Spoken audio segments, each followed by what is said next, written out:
Yeah, we're gonna go around. This is nonsense.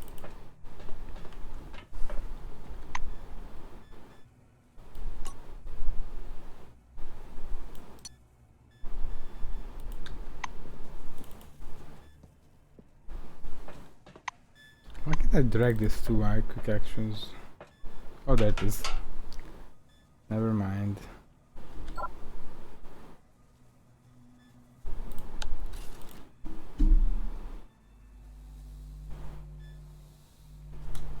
Journal entry. Two objects scanned. And again, watch out for anomalies. Touch one and you'll be injured. Toss a bolt at the anomaly to discharge. Journal entry. All three objects have been successfully scanned. Come upstairs. I did good, didn't I, Daddy? Sebastian meets you on the platform. Your finishing time is within the acceptable range. He clicks the stopwatch button, fixing the result time. I'll wait and see what we'll say The next. scientist turns back to his notes. Not bad. One question. You observed several anomalies while scanning. Why do you think they appeared? I'd like to hear your opinion. I don't know. The scientist assumes a superior expression. I knew you'd come up with something like that. I see you understand nothing about the nature of anomalies. Oh my goodness. So let me add. I was in prison, you asshole. He glances at the shimmering blue light in the eco zone. The truth is, we don't know the precise reason for these phenomenon either. We actually know nothing. No matter how much we try to convince ourselves otherwise. So why are you so arrogant about me not knowing? Sebastian points a thin finger at the clustered lightning. I personally believe that the anomalies are the dome's security mechanism. The ones you saw are relatively harmless, but there are different anomalies in the desert, phenomenon that toy with the human mind. Van Olden You mean a clasps mirage? his hands behind his back. I know you don't care, but I'll say it anyway. Scientists today are required to be wonder workers who can heal cancer with a wave of their hand and solve the secrets of the universe during their coffee break. For some reason, no one wants to understand that fundamental science is always an investment in the future. It produces no answers here and now. The White's gaze strays back to his clipboard. If something terrible happens under the dome one day, and I'm sure it will, science will protect no one. That is all. Off you go. Well, that was fun. Please stand by for decontamination to end. Sipping a margarita right on this spot. Sounds like a sci-fi story. But we aren't strangers to sci-fi here. The detailed plans are ready. According to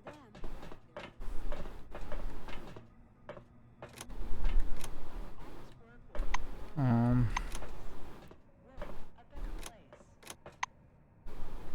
Where are we right now?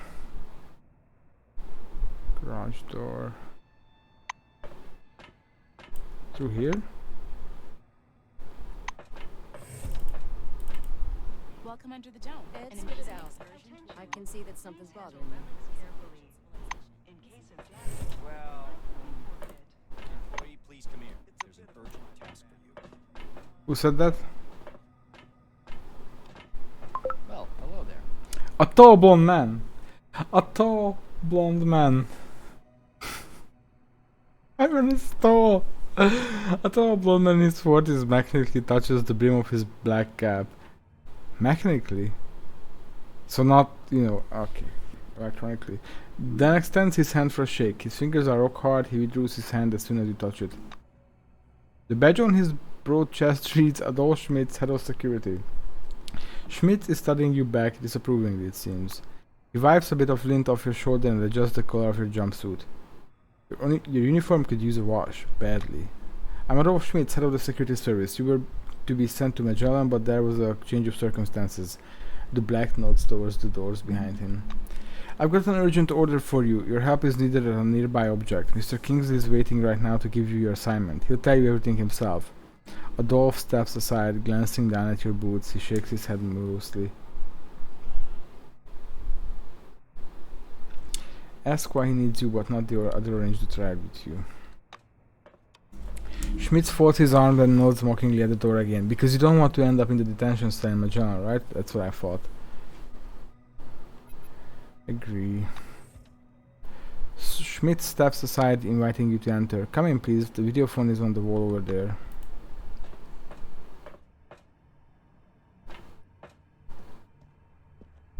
The giant display glows welcomingly when you approach. A red light comes on under the screen's steel hood. The camera is switched on. A gray old man with high cheekbones appears and squints out at you from the screen. Do you copy? I don't copy. He I leans usually close copy to the original camera, stuff. his glasses glittering. My name is Martin Kingsley. I'm Chief Officer of Magellan Base. We were supposed to meet in person, but unforeseen circumstances prevented that. One moment. I'll grab your file. You could have He prepared. reaches for something out of view and produces a thin folder with your name on the cover. Apparently, your file. Kingsley opens the folder to thumb through the pages. Oh, he's also orange. He marks one of the pages with a pencil. The Orange Wing. Well, whatever else can be said about me, I'm a humanist. I would never reject a person simply because they made a mistake. If it was a mistake. Tell me, how did you end up in the ranks of the Oranges?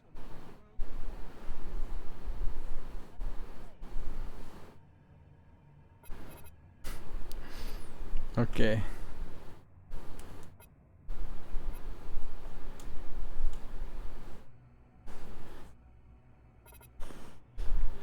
Not sure about either of these answers.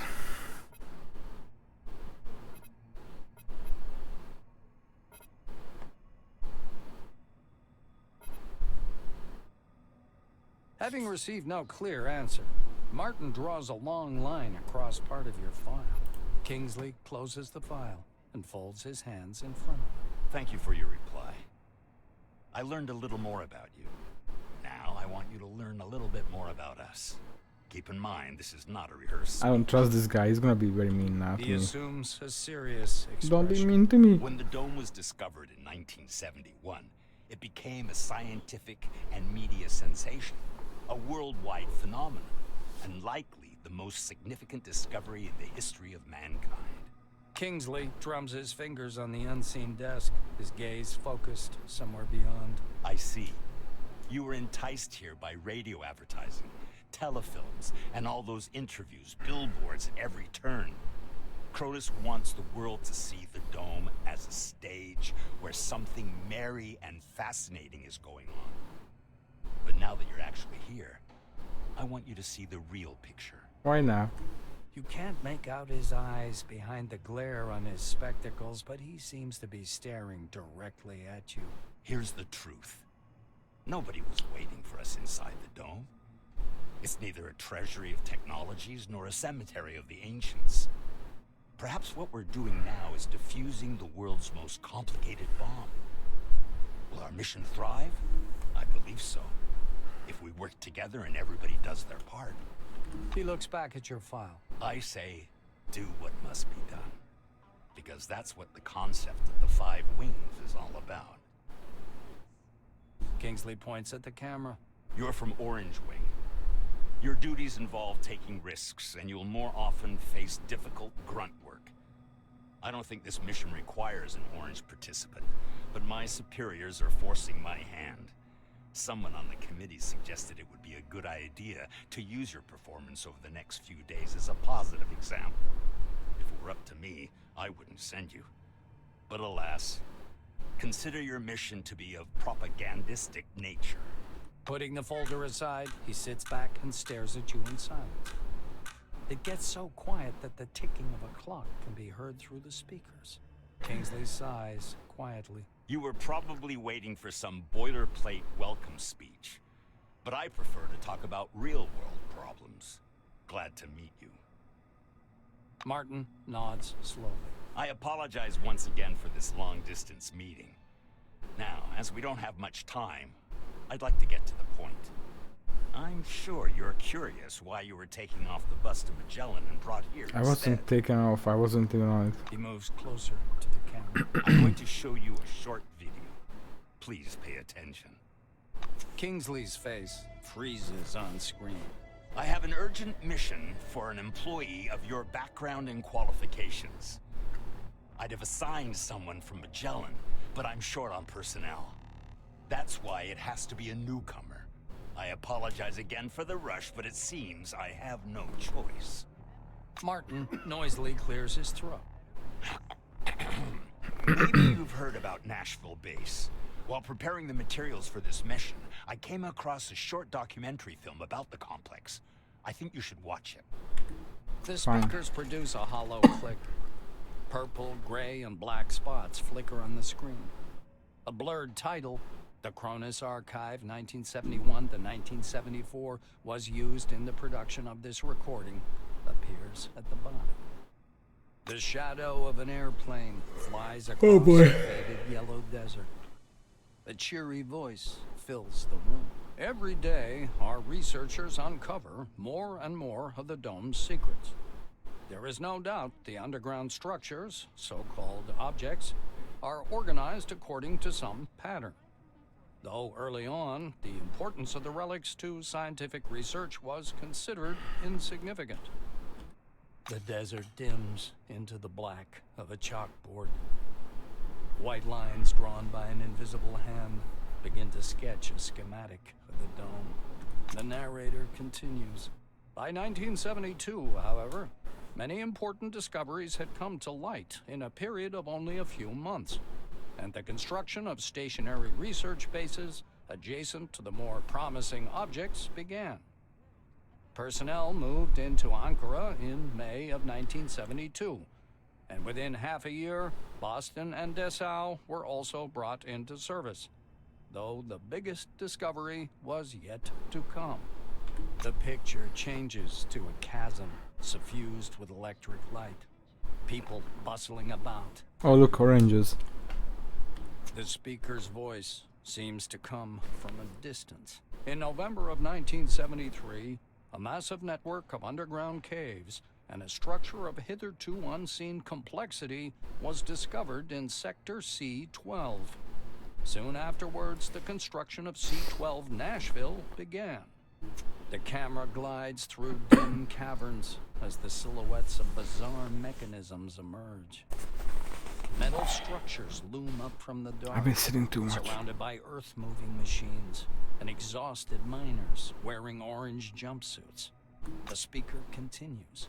C-12 Nashville is an innovative research complex located atop the primary relic mining location. The complexity of this object is unique. Communications, the film abruptly cuts out, and Kingsley's face reappears. The rest of this information is Oh classified. god. Hopefully you get the main idea. Nashville is a very special place, requiring people with both special qualifications and special clearance level, though yours will do for your task. What's my task? Martin adjusts his glasses. So, the task. Nashville base stopped transmitting and receiving signals yesterday evening. A reconnaissance group was sent out earlier Oh my today, god. but we haven't heard anything from them yet. Don't send me then. The chief officer rubs his forehead. Normally, I would never give this task to a newcomer like yourself, but I just don't have enough people. He looks down at the documents again. As I've already told you, someone up the chain decided to entrust this task to an orange. Should you succeed, you'll become a hero in the official propaganda. And should you fail,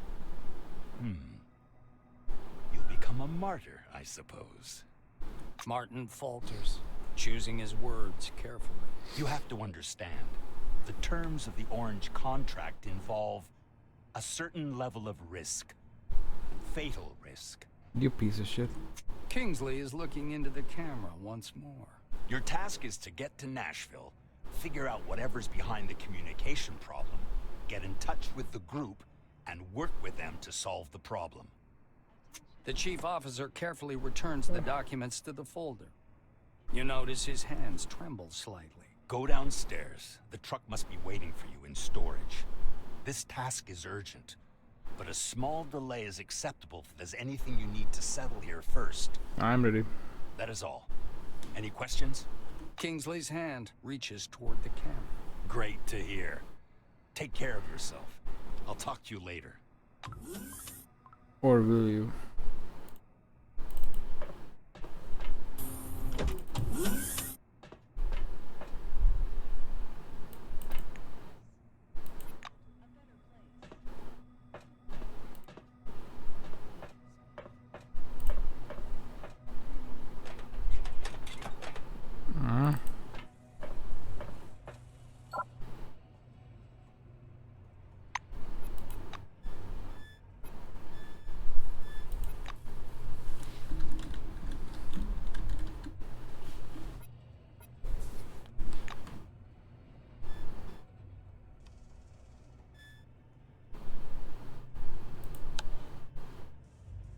I don't do that.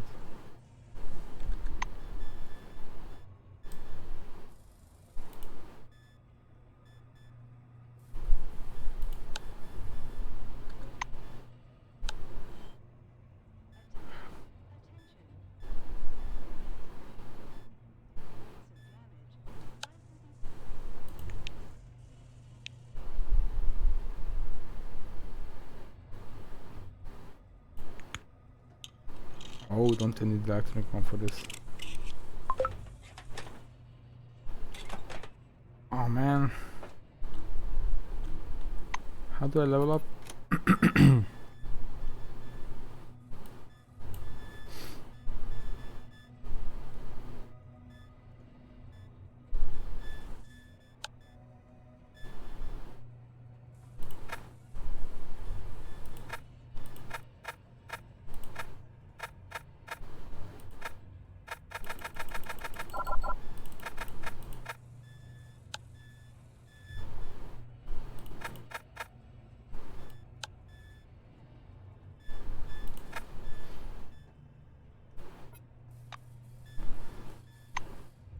Okay, good enough.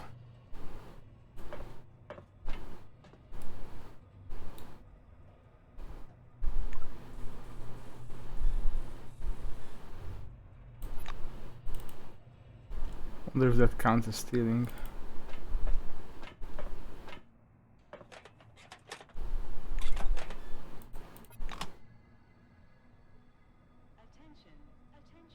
It's an insect?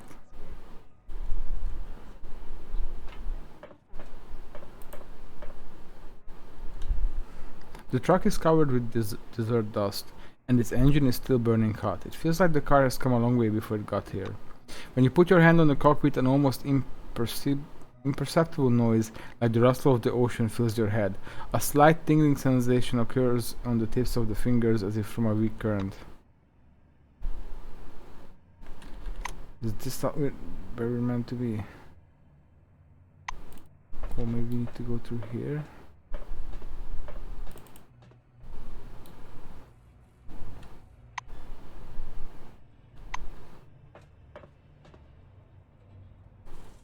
An orange crawler tractor is waiting at gate 3. The vehicle's number has been scrubbed off by the desert wind and sand. This must be the transport Kingsley spoke of. Oh. The driver's side door is half open. A young woman is sitting sideways in the driver's seat, legs hanging out, because she's very tall. Oh, good day. She offers her hand. Hi, I'm Clara Morgan, and you're the novice going to Nashville, right? What's your name? How do you feel? Do you mind if I smoke in the car? Her handshake is surprisingly firm. Clara smells of soap, some fragrance, and slightly of gasoline. Introduce yourself.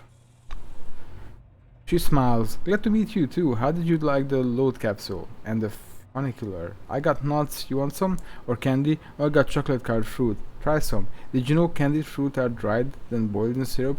Oh my god, did they just make her like a goofy, talks a lot, nerdy girl? Oh boy. You climb into the cabin and plunk yourself down on the passenger seat. The truck seems bigger on the inside. A wooden rosary is hanging from the driver's mirror. The radio murmurs quietly. Lean back in your chair. Clara slams her door. Are we going then? Should probably go now. The roads are bad, very little asphalt, dirt tracks mostly. God willing, we'll get there before that storm hits. That storm. Mind if I turn the radio up a bit? Do you like music? Blues? Gospel? I, for instance, like... You can't make out exactly what Clara likes. The roar of the engine smothers the rest of her sentence, thank God. And the truck lurches into motion.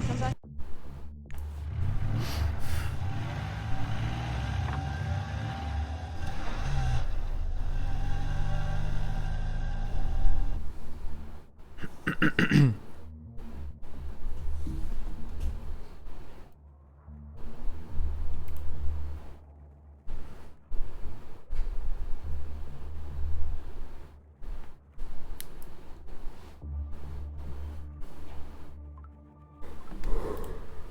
highway leading to C-12 Nashville is blocked by an anomalous storm, and you're forced to detour over a mountain pass.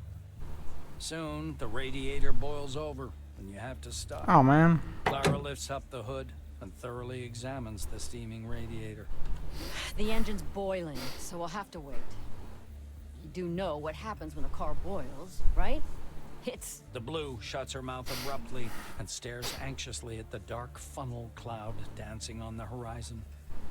Now that you're on higher ground, it's clear that the storm has overtaken a fairly large section of road. It will be difficult to pass. The What should I Blue do? looks at the engine again. We wait. As soon as it cools down, we'll go.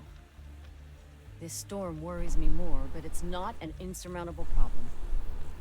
I heard there are some relics at the local gas station that protect against anomalies. You could even accidentally step on one out here, they say. Mysterious are the ways of the Lord.